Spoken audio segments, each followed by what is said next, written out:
Paano mag-publish ng mga produkto mula sa product warehouse ng Sitao? Una, mag-login sa inyong Sitao account gamit ang iyong credentials. Sa inyong account page, pindutin ang Products. Sa Product page, pindutin ang Product Warehouse. Sa Product Warehouse, pindutin ang magnifying glass na nasa baba ng filter. Sa baba ng category, pindutin ang Profit. Piliin ang 7% sa pop-up window at press Confirm. Ngayon makikita mo na lahat ng 7% products, may 3 pages ito.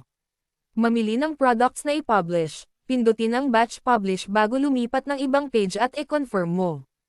Tandaan, minimum of 10 products ang pwede mong i-publish. Salamat sa iyong panood. Sali ka na sa Sitao BA Seller and join Team Like.